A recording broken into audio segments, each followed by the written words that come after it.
In this episode, I challenge myself to grow gelato from Fast Buds from seed all the way to the harvest with no training and no stress at all. I documented the whole process for you to judge, and I will share my successes and fails, tips and tricks that helped me during this grow. As a result, I harvested the biggest buds ever.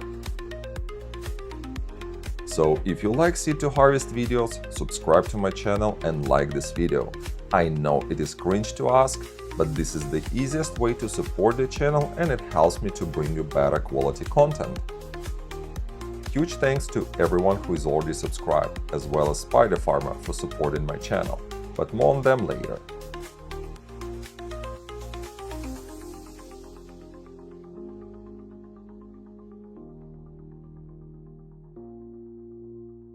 I want this grow to be as beginner-friendly as possible. This is why, instead of reusing the soil from previous run, I'm starting fresh.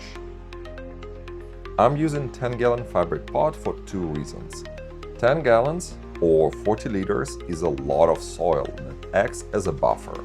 Of course, you can grow successfully with a smaller pot, but bigger buffer gives you more room for mistakes. And let's be honest, we all do mistakes. Speaking of, one of the most common mistakes among beginners is overwatering. Fabric pot is more forgiving than plastic, since water can evaporate through pot's sides and make it beginner-friendly. My media of choice is BioBee's All Mix. All Mix has perfectly fluffy texture and comes pre-charged with worm castings as well as premix fertilizer that provide nutrients and microbes for the perfect start. The absolute easiest way to germinate seeds is to drop them directly into the soil. I only need to spray a little bit of water on top to start the process.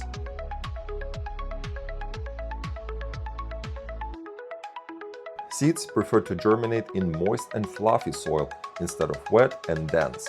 I have already lost some seeds to these mistakes, so you don't have to.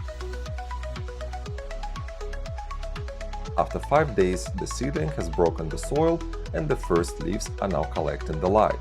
I count this as a day 1 of this auto.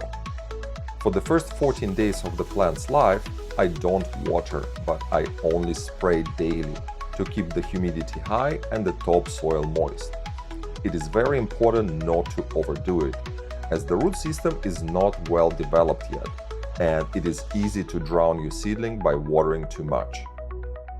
After 2 weeks, the plant looks healthy as she can be, and it's time to start watering her. Since this gelato is in a 40-liter pot, I give you 1 liter of regular tap water. Big pots can absorb large quantities without risking of overwatering, but do be careful. I water my plants slowly to avoid runoff. If you have runoff, you're either watering too fast or you're watering too much. It is only day 17, but this gelato has already grew her first pistils. No wonder they are called Fast Buds. Autoflowers do not require light cycle change to start flowering, and this is why they are called autoflowers. I keep the lights on for 18 hours and off for 6. The light of my choice is Spider Pharma G3000 that I keep at 75% power. I absolutely love this bar-style LED for the high efficiency and very strong output. It has been only 3 weeks since the seed broke the soil, but this plant is already in flower. It is generally not recommended to train autoflowers, as any training puts stress onto a plant that has little to no time to recover. This pheno is growing strong, and even lower side branches have potential to grow decent buds. I will keep my hands off as much as I can and let this gelato to express her natural characteristics for the world to see. And these are the environmental conditions for the past 21 days. The temperature could have been higher, but so far the plant doesn't seem to struggle, so I left it as is. Soil looks dry, so it's time to give her 1 liter of water. While watering, I noticed that the soil was not absorbing it as fast as last time, and the water was pooling on top.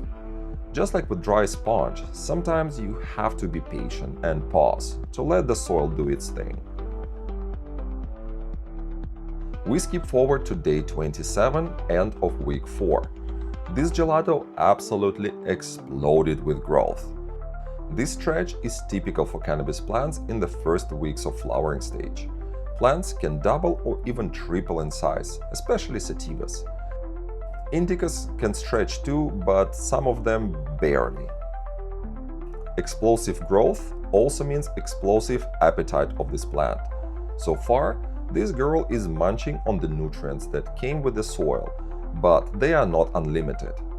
If you use dry organic amendments, it is generally recommended to top dress every 3 to 4 weeks, and now would be the perfect time to do so. But I decided to challenge myself even further by pushing this grow without the fertilizer a little bit longer. My broad scientific curiosity demanded an answer to the question, how far can I go without adding nutrients and not hurting the plant?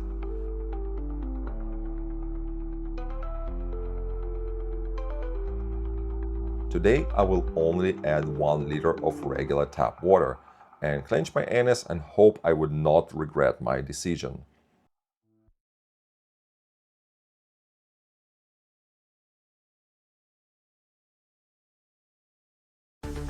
That brings us to day 35. She's still alive, which is unsurprising, but still good news. I think now it is safe to say that the stretching phase is over. The plant will now put all of her energy and focus into growing buds. In this stage, plant will require less nitrogen and more phosphorus.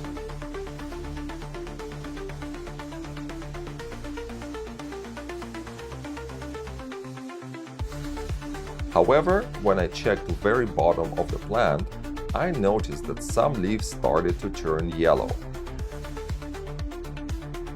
That is the sign for nitrogen deficiency, but where is one deficiency, there might come more. I will not put gelato's health at risk anymore. It is time to fertilize. There are many different brands and types of fertilizer, but today I'm running Veganic Nutrients by Atami brand.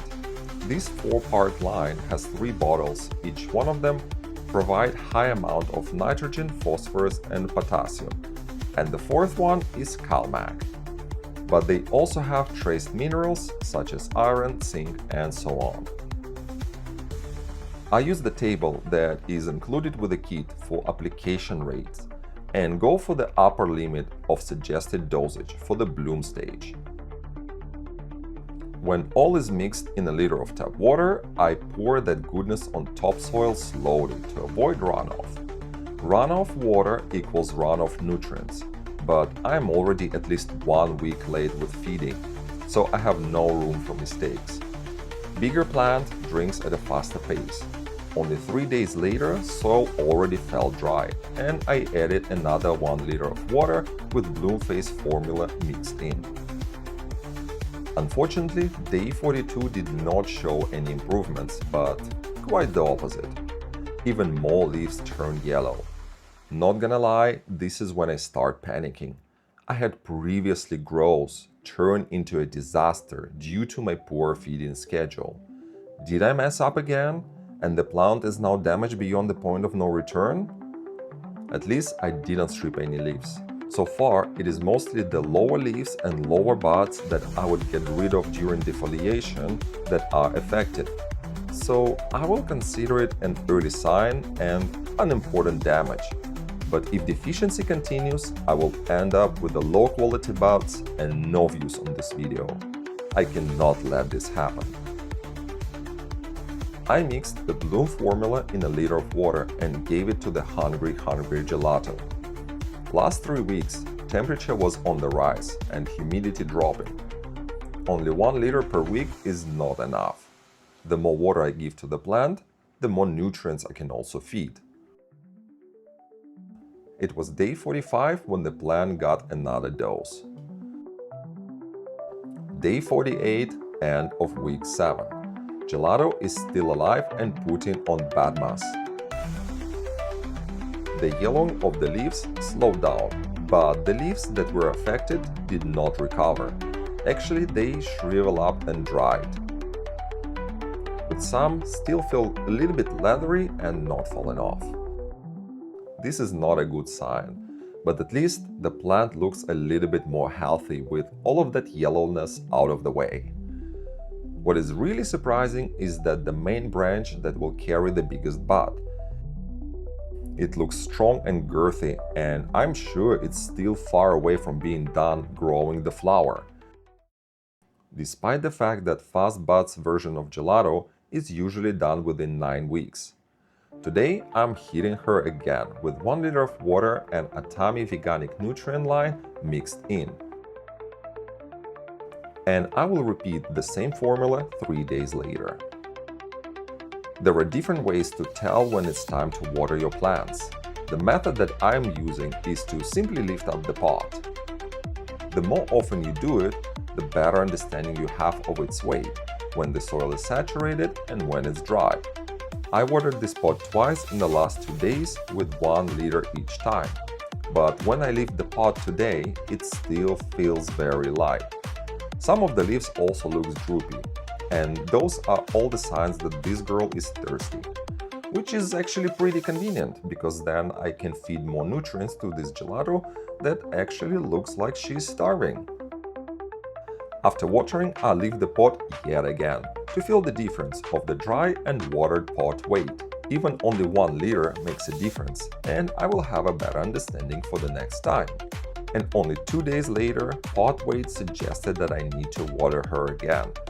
That made it 4 waterings this week. Day 57 is when I had a major update on this grow. Pot weight method is an easy way to understand saturation of the soil, but there is a way to take guessing out of the equation and upgrade your grow to the next level. Spider Pharma sent me their GGS AC10 Power Strip Kit that includes soil sensor.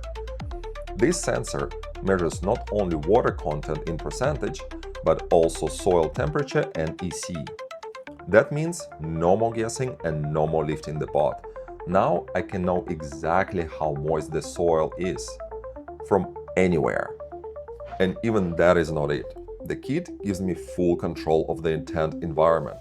Every single plug can be set on the timer or turned on and off manually. And you can find even more features for the light, such as sunset and sunrise. There are 2 ways I can control G3000 LED light. It can be directly connected via the app, but also it can be connected to the GGS AC10 first and then controlled through the app. So if you're looking for the quality grow equipment that will take you from seed all the way to the harvest, Spider Pharma got your back. Go to their website and use promo code BROSCIENCE to save 8% on their products. Links to all international websites are in the description. Having the soil sensor, I now know better how often I can water without the risk of overwatering. This week I also switched from bloom phase to ripening phase formula of the nutrients and watered the plant 4 times. Day 64, beginning of the week 10. Usually, Fast Buds Gelato is done within 9 or 10 weeks. But this pheno does not want to stop growing, which is absolutely fine with me. And I finally got the nutrient deficiencies under control, and they're not in your face anymore. This plant shapes up to be the biggest in the Bro Science history. So if you watched until this point, drop an ice cream emoji in the comments. I will keep feeding her with Atami Veganic line to provide all the needed micro and macronutrients. I will give 1 liter of regular tap water every other day. It was 4 waterings last week and 3 waterings this week.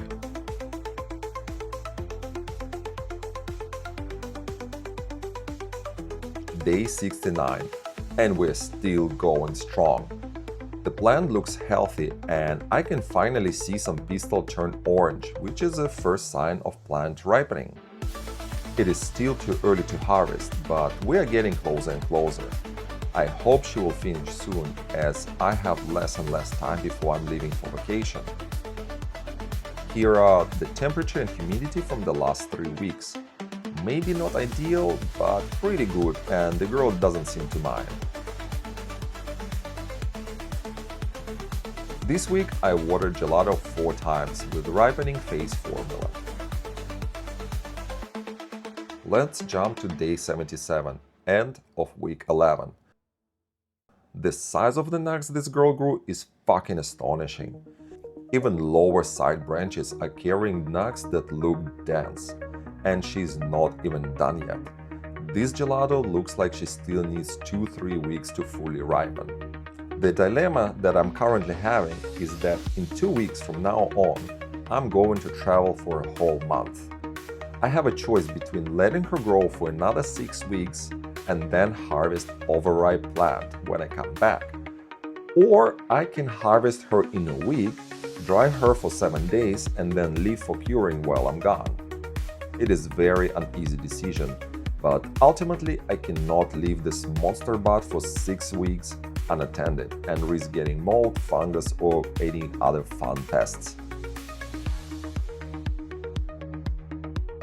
Big fan leaves are now displaying some deficiencies, which at this stage are 100% fine. That means that instead of pulling nutrients from the soil, the plant uses nutrients that she is storing in her leaves that bring out autumn colors to the tent. This is why I completely cut out all the nutrients and water this gelato 5 times this week with the regular tap water with nothing mixed in.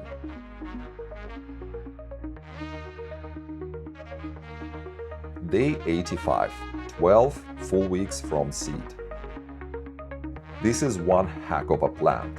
I could not be more happy with this pheno. If you want to get yourself some amazing genetics from Fast Buds, you can now get them with 15% discount if you use promo code SCIENCE. I did absolutely no training, and this girl grew huge, thick main collar that I cannot wait to put on the scale. It is so heavy that as soon as I took her out of the tent, she bent over under her own weight, and I was really afraid that the branch is gonna snap.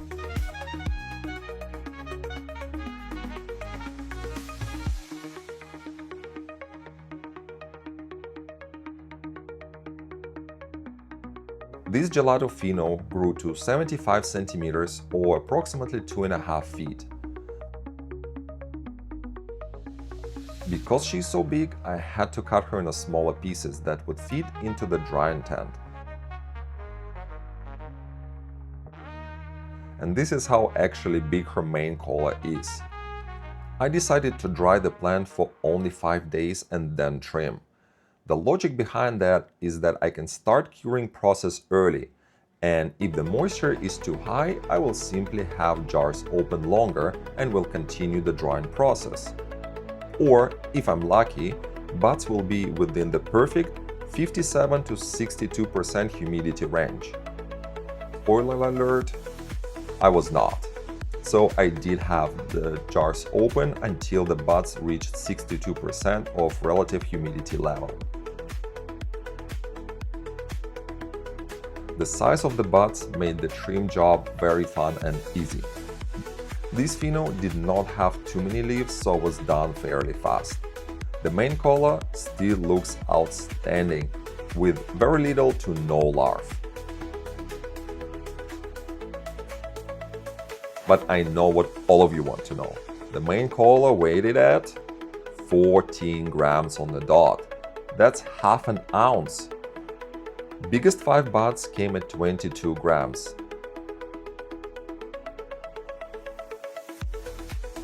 And the rest added just shy of 36 grams, bringing the total harvested weight to 58 grams or 2 ounces.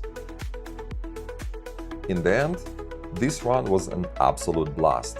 Despite early deficiencies that made me sweat, the end result made all of my struggles worth it. This grow experience get a solid 8 out of 10 for me. For the first time, I grew an auto with zero training, and she thanked me by growing huge buds. And even though I had to cut her early, I did not regret it, as she had a good smoke that carries a nice punch. The harvest I rate 6 out of 10. Again, these are the biggest buds that I grew till today, and I'm super happy with the quantity. However, terpene profile on this pheno was a bit more peppery rather than creamy. She still has the typical gelato smell, but it's rather an undertone. The first time you smell her, you get very strong peppery scent with creaminess on the background. And this is it for this video. Drop in the comments what strain I should grow next, and check out the next video that YouTube algorithm picked specially for you. I see you then.